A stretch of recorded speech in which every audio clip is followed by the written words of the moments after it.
Hey guys, so I'm going to start doing this for paid subscribers and you can just listen to me read it. I'm not promising that it'll be perfect, but I will give you a read through of it and you can take it in your ear instead of stopping to read if you'd like. And this is the audio of Is There a Better Way? Is There a Better Way? The story that's about to unfold over the next year began when I started doubting myself, when I lost whatever apparent magic I once had with horses. And in my deep dive into how to regain it, following the incident when I was outed for this loss while trying to fake it, I learned some things that forever changed how I looked at horsecraft and the possibilities that exist between humans and horses. These are things that I think could change the way you think about creating safety and connection and a relationship of mutual benefit with your horse. Incidentally, it will spill over into the rest of your life outside of the barnyard too. I came from the perceived pinnacle of equestrian sport as an international 3-day event rider with a knack for making hot horses happy and a decent grasp on how to motivate horses with the industry standard use of pressure and release training. And yet, I began to question everything I thought I knew as I seemingly lost what magic I had and witnessed others bring horsecraft to a whole new level. At over 6 feet tall and blessed with a lifetime of experience in mobilizing horses for veterinary treatments, I once waltzed into the barn with all of the confidence that came with that. I knew, without having to test the theory too hard, that I could apply pressure and get compliance. Most horses understood this implicitly, and if they understood how the world of pressure and release worked, and they didn't carry the explosive energy associated with the trauma of feeling trapped, they gave in. Having absorbed the lesson, never haul or woe in a tight spot, since before I can remember, and with an innate ability to soothe them, I generally stayed out of trouble. It didn't occur to me that others couldn't do what I did, or that there might be a better way. It was the way I knew, and it worked for me, until it didn't. Yes, I used all kinds of incentives to encourage my horses to do what I wanted them to do. And when I saw they were going to do something I wanted to encourage, I would say yes and praise and reward them. And because of my love for adventure and propensity for riding all over the countryside, my horses stayed out of the arena, so their training sessions were usually pretty positive. But there was still this implicit underlying understanding in the relationship. You serve me. I came through a make 'em mind and show 'em who's boss era, learned from the early settlers in the foothills of Alberta who needed horses to work all day, plowing, cutting, baling, pulling, carrying, roping, herding, you name it. Horses powered it, and my own father used them in all of these capacities. Hell, he rode to school on his pony. He tells dreamy tales of local girls galloping bareback, their long black braids trailing in the wind, taking this little farm boy's breath away. I was also from the last generation of riders to be taught by captains, colonels, and officers of their respective national mounted defense units, cavalry officers, and gentlemen in tweed with steely hearts and an underlying attitude best expressed as have to break a few eggs to make an omelet. Those were tough times, both on the ranching frontier, people trying to eke out an existence in the Canadian foothills, and military men trained to lead men and horses through a war-torn country and do things come hell or high water. As Denny Emerson recently reminded me, there was a common saying at the old-fashioned long-format 3-day events. You start with a sponge full of water, he said. And at the end of a cross-country day, every drop should have been wrung from that sponge. A whole new level of leave it all in the field. In the old days, horses often finished the cross-country phase on their last legs. I've been a part of a bucket brigade to revive horses who collapsed in the heat. My own horse, O'Reilly, tied up more than once when I asked for too much.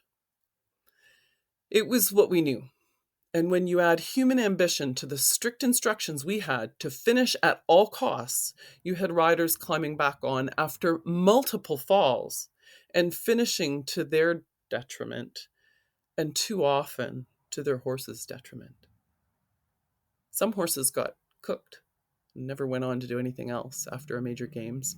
But if you got emotional about it, you were told to suck it up, Buttercup. It's the cost of the sport. I used a lot of my little horses, a lot. And they paid the price in stiff, sore muscles, banged and bruised knees, creaky hocks, sore stifles, bruised feet. And they tried so hard for me. I was a big girl and it was a tough sport. Eventually, I didn't want to ask that much anymore. Our mentors were tough as nails. They had to be. Do we? Things have changed. Most of us, and I would qualify that as saying adult amateur horse lovers, don't need to use horses to get cattle out of the woods, to rope a calf, or complete some life or death message carrying mission across a war torn country anymore. Most of us also don't need to compete. As soon as we compete, we complicate life a lot. Human ambition and ego being what it is.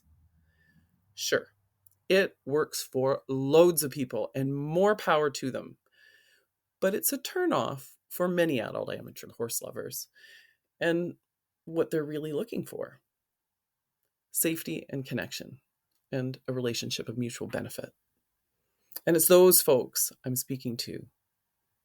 There must be a better way. I stepped out of the horse industry over a decade ago because nearly everywhere I went, the school horses were miserable, and the average adult amateur beginner came without the prerequisite understanding or physicality to do what they expected to be able to do. As pros in the industry, we were taught tactics to create compliant horses for the average adult to learn from and to do what they thought they wanted to do with them, to make this work. After all, it is the adult amateurs of the world who are fueling the equestrian industry. So we dumbed them down and tuned them up and bomb-proofed them. And our newest, most eager horse lovers still went home feeling dissatisfied. It didn't feel good to be a part of. But I was supposed to just suck it up, and so were the horses. The model we were working with was broken. Any burned out horse professional can tell you that. There had to be a better way. And so I began to look at what others ahead of me on the Liberty training learning curve were doing and exploring horse-human possibilities. And as I reapproach horses from my former "what can you do for me" approach to one of "what can I do for you," and with a mindset of anything is possible, things began to shift. And this shift began to take place all over the industry. A wave of conscientiousness. I read that wrong. A wave of conscientious horsecraft, backed by a deepened understanding of sentient communication and nervous system regulation, fueled by a deep well of compassion, is spreading across the horse world. The time is ripe for change. So if the model is broken and adult amateur horse lovers and horses aren't getting what they need, what do we do? What is it that most of us need to be around horses in a way that is mutually beneficial? And how do we model that? And here's where I sit now, after years of research, ready to tackle the change myself and apply it with horses in my own backyard. Having been awarded a scholarship to Mustang Maddie's 20-week horse-human connection course to explore positive reinforcement and clicker training, I began looking for horses and humans to learn alongside and document this journey. How do we integrate positive reinforcement into what is generally a pressure and release world for horses? What are the possibilities? Who would join me? First came an opportunity to shelter and house 3 local miracles: a mare and her surprise twin foals, owned by a local horsewoman desperate to keep her little horse family together after nursing them through the jaws of death and out the other side, with her teenage stepdaughter steadfastly by her side. Twin foals in horses who survive are 1 in a million. It almost never happens. I was immediately invested in their outcome and intrigued by how I could help them. But without any money to spend on aging infrastructure on the farm, gone fallow through my trials and tribulations with cancer, bankruptcy, and divorce, I had to get creative. Truth be told, although it pulled at me, I didn't initially think I was equal to this dream. I had lost faith in myself and become a worrier, always looking at what could go wrong and looking for evidence of the impossibility of my dream so I could let it go and move on to simpler, a more secure life. Thankfully, I have friends who are visionaries and dreamers, as well as boots on the ground, will help you out and get it done kind of people. I'm truly blessed in the friends department. So, with growing trust and imagination, I fleshed out the rest of the dream that would make this a reality. First of all, best practices dictate that this lovely mare belonged to a part of a larger herd, so that she's not the only horse constantly on sentinel duty. A small herd of 5 seem ideal, and would keep the farm quiet enough in terms of human traffic for my parents to enjoy some peace and quiet in their old age. So, who would these other 2 horses and their humans be? I asked the universe to send me the perfect horse steward to explore our positive reinforcement training, including clicker training, and to be a part of our 5-horse herd and our living and breathing experiment. They had to be willing to sign up for the course my dad and I are putting out, as well as Mustang Maddie's 20-week horse-human connection course, and to be a part of something that documents the evolution of horsecraft to a level I've yet to take it. A better way with horses. The universe delivered big time. Introducing our number 4 of 5 horses coming this September, Maverick and his lovely human, Jessica. Maverick is a 2.5-year-old quarter horse bred for the kind of ranch work in the mountains that my dad grew up knowing. He's bred by Jason and Bronwyn Irwin from North Star Livestock. I'll let his beautiful human tell her own story about her journey into horsecraft and how she came to find Maverick. I quote, "My riding journey started in 2006 at Knowlton Ridge. I was one of those once-a-week riders that thought they knew it all and could do anything. A few years later, I experienced a couple of bad falls off a horse I really had no business riding. It was not so much fear that kept me from returning to the saddle, but trust. I returned to riding in 2018 after being encouraged to do so by my mother, who wanted me to join her on her lifelong dream of riding in the Rockies. We rode and camped for 7 days. When I returned, I found a place where I could continue riding, and after 3 years of leasing a wonderful paint horse, I was ready to take the plunge into horse ownership. I originally was thinking a 2 or 3-year-old that was ready to start might be the way to go, but I'd learned by this point that even a relatively young horse can still come with a lot of baggage, and I didn't think my skill set was up to the task. A foal was the next idea, but who was going to trust an amateur with a foal? I did a lot of research and I communicated with the Irwins extensively. I was drawn to their horses from the moment I started looking at their website and Facebook pages. Temperament is a key component of their breeding program. In August of 2021, I took a trip down with my coach and we walked through Smoke's herd of mares and foals. I picked Maverick, who they'd been calling Arctic Circle, due to the circular blaze he was born with.